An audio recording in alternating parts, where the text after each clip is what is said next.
Hello everybody and welcome back to Bedrock Survival with Fix. Well, today we are sort of in the aftermath of this major grind where we added so much color and life to the mountain, which I think worked just really well. I just really like it. And yeah, we only did this phase, so we still have that whole bit and the entire other side. But you know what? We'll get to it little by little. There's actually still a whole path that we have to do and all that kind of stuff.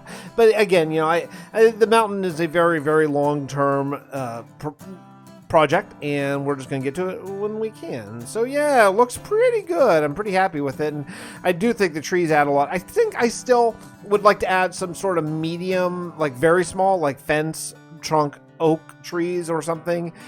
Sort of in between, because they do look a little bit static as far as the size of the spruce trees, but I think it turned out really well.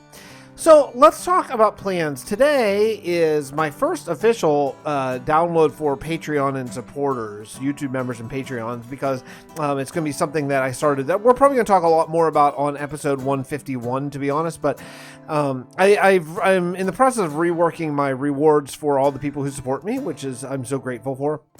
And one of them is that they're going to get a download every 5 episodes rather than every 25 episodes like everyone else. So at the end of today's episode, I will zip up this world and throw it up in my Dropbox, and anyone who wants it can grab it. And you can find that link on the Patreon exclusive Discord if you're interested. And again, we're going to talk a lot more about that in the future. But today we're at a bit of a sort of crossroads because I have 5 episodes left before the big world tour. And I don't want to start a new giant project yet. The new giant project is very likely going to be this part of the city. We're probably just going to continue going here. Reason being, you know, we have these walls right here, and I don't know what good the walls really are if you could just kind of go over here. So what I want to do is I want to build more of a city that goes out to about maybe there for now, and then work on eventual docks and all that kind of stuff leading up in this bay. If you look at this bay, it's a really beautiful generated sort of thing that we could do. Like we could do, this whole thing could be just full of ships. Like we could do docks all around here. That would be really nice. I think what I'll do is I'll probably get up off the ground a little bit and do some nice maybe stone docks or something like that, looking across the way at the enemy. You know, the pillagers are right there. So yeah, so this could be a really cool place. This will eventually be a extension of the castle. That'll be nice, sort of looking up on the mountain here and seeing that. You have this nice scary nether cave right there situation. Yeah, plus the direct castle over there. Things are coming together. So with 5 episodes left though, I don't want to start another half of the city. We'll probably start that right after the world tour. So I think what I want to do today, what I'd love to do honestly is work on this mountain more, but I need a break. I spent quite a bit of time over there. So what I think we want to do today is return to our Tuscan inspired Mediterranean part of the kingdom over here and work on maybe filling it out a little bit more, maybe sort of deciding where the outskirts of it are going to be. This is not going to be huge. It's already, I don't even know, 12 to 14, 15 houses type of situation. So I don't think that we need to add necessarily that many more. If you look, it has a fairly nice sort of quote unquote ending point, if you will, because of this field. So I think what we really need to do is probably work on a few houses that go right along here and maybe a few that go right back there. And then we'll just kind of wrap that up. So we're probably going to be looking at doing quite a bit of this sort of style of house building. Not a big deal, but we've done it a couple of times. So I think what we'll do is I'll probably just go build it all off camera. So, I mean, I'm looking at, I don't even know, maybe 4 or 5 houses along here and maybe 3 or 4 over there. So it'll be a big one, a big extension of this. I think this right here could potentially be a little crop field. It's kind of weirdly angled for a house. We'll see once we get there. Usually once I put up some houses, the rest sort of explains itself, right? But I want to have this fenced off so you can see the end of this little part of the village. So I'm going to get to work here. I have a whole bunch of stuff that I want to do. And yeah, this would be really nice to sort of put a pin in this little Tuscan Mediterranean styled area. And then, you know, maybe eventually if we want to come back and work on maybe the Mediterranean castle, then we can do that. But that'll be probably a while. I wouldn't mind putting this one to bed. Well, I think I have maybe set myself up for a whole lot more work than I really anticipated here, because I laid out a lot of houses. There's a lot more room than I really thought there was. So over here, I did another one of these sort of pass-through house jobs here. So this is going to be one more. I just kind of thought it'd be cool to have, since we have one over there, it'd be cool to have one over here as well. Over in this area, this is going to be a little bit of nature. This area over here is going to be a crop field of some sort. Not roses. It'll be like potatoes or something. Then you walk along here and you have, there's 3 houses, and here's a real big job. I thought this might be a nice little mansion. There's 4. Then up here we have 5, 6, 7, 8, 9, 10. That's right, 10 houses. I think we only have 12 as of now. So we're actually literally essentially, well, if you include a couple crop fields too, we're actually really doubling the whole size of this little bitty kingdom that we have over here, and it's going to be really cool. One problem that I can tell you I'm going to have like right away is I do not have nearly enough brick. As a matter of fact, I'm pretty much out of brick, so I'm going to need to go some serious brick harvesting. I have been planting and replanting this stuff here, but you can see this is going to really fill this whole place out. I think it's going to be a good place to sort of call it done up until at some point we go up for this upper tier area here, like up on top of there where sort of those trees are. That's going to be set aside for a future installment of this, whether it be a Tuscan castle or whatever it is down the road, you know. But yeah, so we got to do this. So I don't care too much about interiors right now. I do still plan on doing them, but I'm going to have to go get a bunch of clay. So if I'm going to go get a bunch of clay, my kind of gut is telling me to go ahead and work these rivers around here as well. So since I'm getting clay, I might as well just go get dirt and, you know, put down dirt where there's sand and all that kind of stuff. So that's what I'm going to do. All right. So we have put away all this stuff. I'm going to go get a whole bunch of dirt, not grass, because I'm not yet convinced that grass turns back into dirt whenever there is. And I'm going to keep one of these to sleep.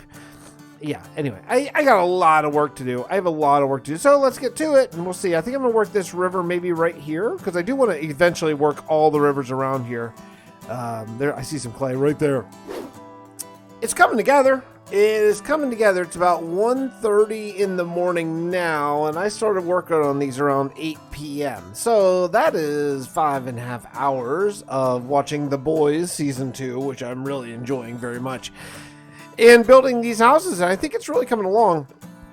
It's a bit of a process, you know. I mean, I'm just basically, I went in, put in all the windows, and then I came back in, put in all the floors, and then I came back in. Now I'm starting to do these little sort of, this is the design I went with the lights in this little area, and you know, I just flew in here at night, and it made me think of something. Because yeah, spoiler alert, I'm probably not getting all this done today. I'm about out of gas, but it made me think of something that I've sort of been thinking in my own head, but I don't think I've really discussed. And that is the idea of kingdom size and things. You know, in the Realm of Vasten, my SMP, we went with extra large biomes a very long time ago and put things very far away. And the cool thing about that is that it makes you feel when you're traveling from one to the other that you're actually traveling from one city to another city.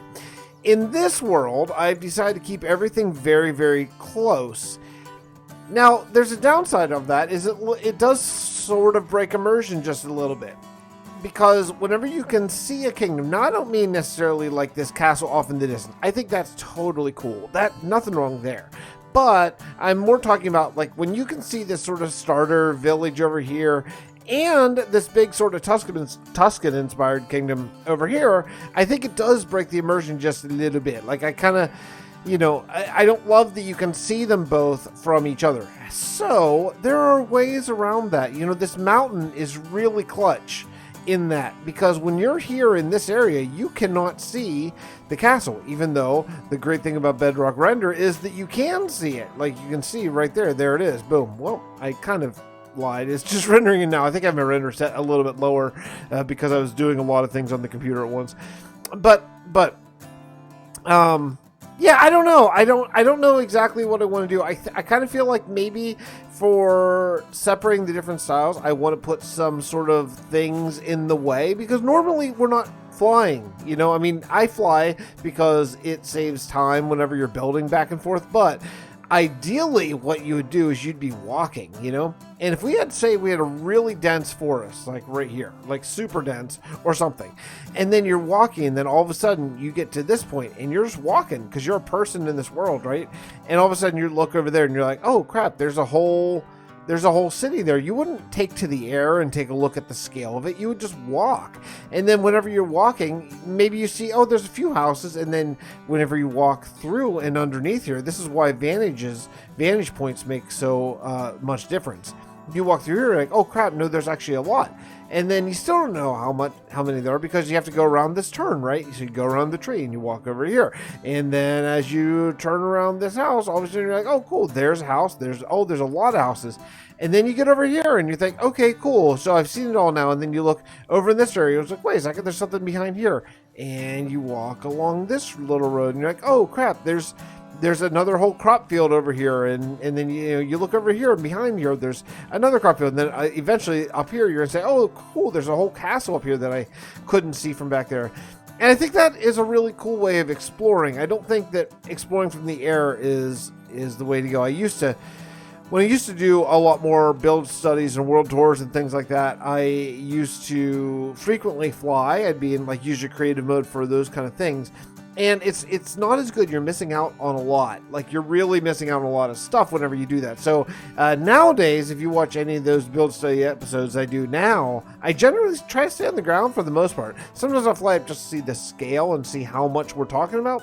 But for the most part, I kind of look at it like you're in the world. And I think it really, really, really adds to the immersion. So, yeah, it's just a little tip. Like, if you're trying to keep all of your different kingdoms together, find some natural barriers like a mountain or like a dense forest or something like that, because I think it really does help to break up the styles and make you feel like you're in a whole different area of the world, not just sort of down the road just a tiny bit, you know? All right, so here's what I'm going to do. I'm going to work a little bit more on this and come back and show it to you, but I don't think we're going to get it all done. I had hoped to finish this kingdom today. It's not going to happen. So I'll just get as much done as I can. I'm working on the stair aspect, like putting these stairs in now, and I dropped them all off. And I'm probably gonna have to harvest some more wood as well. So I'll get to work and then I'll come back and show you as much as I get done today. Well, I think we've reached sort of the end of today's episode because I am totally out of time. I spent another probably 3 hours or so just detailing all these houses. And yeah, maybe 10 houses, maybe I bit off more than I could chew. But if you are a patron or YouTube member and you want to grab this world download, you can come check this out as it stands right now. Next episode, what I'm going to do is I'm going to come back here. I'm going to do a bunch of landscaping and, you know, like fill in these areas, like these plain grass areas. And because I really do want to polish off this area and call this one done. But you can see I have all these houses exterior wise in a state of finished. Now they just need to be prettied up, and well, you can see the difference. Like this, it looks fine, but then you look over here and this is a lot better. So we'll be doing a lot of these flower gardens and that kind of stuff. Yeah, it's nice. It's good. I just noticed a couple little things there that I wanted to sort of finish off, and you know, I lit it all up. It'd be nice if it was nighttime, then we could take a look at it. But yeah, I think it's pretty cool. I think there's certainly some things like this looks really boring right here, but we might end up doing like a flower box or something like that, and all of a sudden this looks just fine. You know, that kind of thing. Adding in some of these too tall flowers, too tall rose bush, and too tall grass is really going to help this area out. But let's take a little bit of a bird's eye view of this place because I think it is starting to look really, really, really, really nice. Okay, ready? And here we go. Oh yeah, look at that. I wish the flowers rendered this far.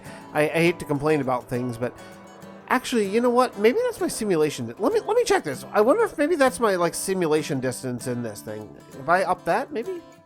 Oh, I did just peek at this. You can't see it in game. You have to leave the game. But I do have simulation distance up to 12 chunks. But I think this is all getting raised with Render Dragon, which is in and out of betas. They keep putting in and taking it out of betas. They're getting ready. But if you don't know, the Render Dragon Bedrock rendering engine is going to be up to 256 chunks. That is unbelievable. 250 chunks. That's 4,000 blocks, folks. 4,000 blocks you'd be able to see. Now, realistically, that's going to be amazing for screenshots, for planning, for mapping, all that kind of stuff. But am I going to play with that? Probably not, because I think even with my much improved computer, I don't think that would run really great, no matter how technologically advanced Bedrock is. But in addition to that, I think having some fog is kind of nice. I was talking earlier about how to block views, and I think that's really important. It's really important whenever I'm putting kingdoms that are really close to each other. It's going to be real important to block the view of each kingdom. The other thing I did that I want to mention is I did include some orange terracotta in addition to the regular unstained terracotta, because I thought maybe I needed a fourth color, because over here these houses were pretty close over there, and there you can see, like, I felt like with the sand, and I was only using sand and regular terracotta, and so I did include orange terracotta, and I think that one is birch logs in addition to sand. And actually, in fact, I tried this one made out of just regular sand to get that texture. I'm not sure if I love it, to be honest, but we'll sit with it and see how it feels. So that's going to wrap it up for me today. The Tuscan Kingdom is close to done. Hopefully next episode will be, and I will see you all next time. Patrons, you can grab the world download probably before you see this episode on the Discord link. Okay, love you all. Thanks so much for watching. I'll see you next time.